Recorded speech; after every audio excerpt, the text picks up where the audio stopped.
ڈرامے میں تو یہ دکھایا جاتا ہے کہ وہ غلط کر رہی ہے، لیکن وہ جس حد تک چلی جاتی ہے تو بہت سے لوگ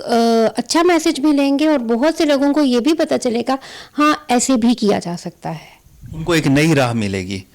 اچھا، یہ جو ہمارا پروگرام ہے، کیونکہ اس میں ہم عوام کی بھی رائے لیتے ہیں، اور عوام سے میں نے بات کی تو بہت سی خواتین نے مجھے کہا کہ ہم یہ دیکھنا چاہتے ہیں، ہم بڑے پسند کر رہے ہیں ڈراموں کو، تو کیا ہماری عوام یہی کچھ دیکھنا چاہتی ہے، یہی اسکینڈلز، افیئرز، ہم ایسے ہو گئے ہیں؟ آپ کیا کہتی ہیں؟ نہیں، یہ تو جس طرح کا مزاج بنا دیا گیا ہے، ظاہر ہے اب جو لگا ہوا ہے، اب جو لوگ جو 8 سے 9 بجے کے ٹائم پہ گھر پہ ہوتے ہیں تو وہ تو ڈرامہ ہی بیٹھ کے دیکھیں گے، پھر جو لگا ہوا ہے اس کو دیکھیں گے۔ شروع میں ناپسند ہوتا ہے، پھر آہستہ آہستہ آپ اس کو دیکھنے کے جب جیسے جیسے وہ تھیم ریپیٹ ہوتی ہے آپ اس کے کہتے ہیں ٹھیک ہے، عادی ہوتے جاتے ہیں۔ ٹھیک ہے، بہت سے ایسی کنٹروورشل چیزیں جو ہیں وہ لگی ہیں اور وہ لوگوں میں پاپولر بھی ہوئی ہیں، لیکن ایسی بات نہیں ہے، ایسے لوگ بھی موجود ہیں جو کہ یہ کہتے ہیں کہ آپ کچھ انکہی جیسے، تنہائیاں جیسے، اور جو آنگن ٹیڑھا جیسے مزاح آنگن ٹیڑھا میں تھا، ایک کوالٹی تھی، ایک سٹینڈرڈ تھا، تو ابھی تو جس طرح سوری ٹو سے ہنسانے کی کوشش، بھونڈی سی کوشش کی جاتی ہے، اسے ہنسنا تو کیا رونا بھی نہیں آتا دیکھ کے۔ اچھا، یہ بتائیں کہ خاتون مجھے کہتی ہیں کہ اینڈ بڑا اچھا دکھایا جاتا ہے، تو میں نے ان سے کہا کہ 2 سال یہ ڈرامہ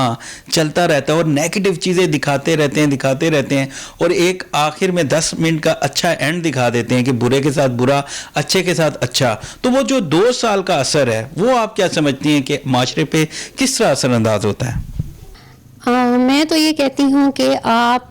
نیورو سائنس کے حوالے سے بات کروں گی۔ نیورو سائنس یہ کہتی ہے آپ پازیٹیو سوچیں گے، پازیٹیو دیکھیں گے، پازیٹیو سنیں گے تو آپ کے اندر پازیٹیوٹی پیدا ہوگی، نیگیٹیو دیکھیں گے، سنیں گے تو آپ کے اندر نیگیٹیو وائبس پیدا ہوں گی، رائٹ؟ تو اس کے لیے یہ بہت ضروری ہے کہ کچھ تعمیری، کچھ مثبت جو چیزیں ہیں وہ دکھائی جائیں، کیونکہ آپ پوری تھرو آؤٹ نیگیٹیوٹی دکھانے کے بعد اینڈ 1 سیکنڈ میں آخری ایپیسوڈ میں اینڈ اچھا ہو جاتا ہے۔ اصل زندگی میں تو ایسے نہیں ہوتا۔ آپ کہتے ہیں جی ہم حقیقت کو کھول رہے ہیں،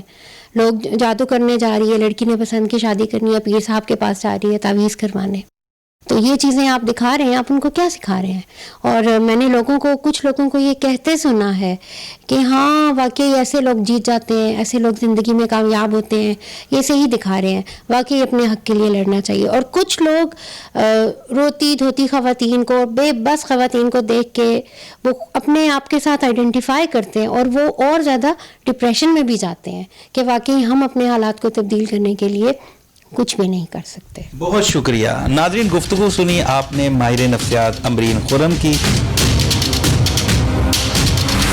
ناظرین، اس وقت ہمارے ساتھ وسیع شاہ صاحب موجود ہیں، پاکستان کے مشہور ڈرامہ رائٹر ہیں، ہر دل عزیز شاعر بھی ہیں، ہم ان سے بات کرتے ہیں۔ ویلکم شاہ صاحب۔ اچھا شاہ صاحب، یہ بتائیں جو پاکستانی موجودہ ڈرامہ ہے اس میں رائٹر کے پاس ایک ہی کہانی ہے، گھریلو جھگڑے، بہن سے لڑ رہی ہے، ساس بہو سے لڑ رہی ہے، نند بھابھی سے لڑ رہی ہے، سکینڈلز، کیا رائٹر کے پاس اور کوئی کہانی نہیں ہے؟ ہاں دیکھیے، میں چونکہ بنیادی طور پہ جو آزادی اظہار ہے اس کا بہت بڑا دائی ہوں اور قائل ہوں، تو ٹھیک ہے اگر کچھ لوگ اس قسم کا ڈرامہ دیکھنا چاہتے ہیں تو میں نہیں سمجھتا کہ اس پر کوئی پابندی جو ہے وہ لگائی جا سکتی ہے یا لگانی چاہیے، مگر جو اصل ایشو ہے وہ یہ ہے کہ جو نسبتاً دوسری طرح کا ڈرامہ تھا جس کو ہم سنجیدہ ڈرامہ کہتے ہیں، اس کے لیے ہم نے راستے جو ہیں وہ بہت محدود کر دیے ہیں، جس سے دیکھیے ہوتا کیا ہے کہ ہماری جیسی سوسائٹیز جہاں پر تعلیم جو ہے وہ بہت کم ہے، یہ جو آپ کا چھوٹا سا جو ایڈیٹ باکس کہلاتا ہے، یہ چھوٹی چھوٹی یونیورسٹیز کا کام جو ہے وہ دے سکتا تھا۔ تو اب آپ ان یونیورسٹیز کے ذریعے اپنے مضافات میں، اپنے گاؤں میں، اپنے شہروں میں، اپنی جھونپڑیوں میں جو پیغام آپ دینا چاہتے ہیں وہ آپ ان چھوٹی چھوٹی یونیورسٹیز کے ذریعے دے سکتے ہیں۔ تو میرا دل جو ہے وہ اس پر ضرور کرتا ہے کہ آپ جو مرضی دکھائیں، مگر جو سنجیدہ ڈرامہ ہے وہ ڈرامہ جو سوسائٹیز میں تبدیلی لا سکتا ہے، جو نظریات کا پرچار کرتا ہے، جو آپ کو زندگی کے جو نظام ہے، جو انسانی زندگی کی جو اتار چڑھاؤ ہیں اس سے صحیح آگاہی دے سکتا ہے، جو آپ کے شعور میں اضافہ کر سکتا ہے، اس کے لیے راستے مسدود نہیں کرنے چاہیے۔ مجھے اس پر اصل میں دکھ ہوتا ہے۔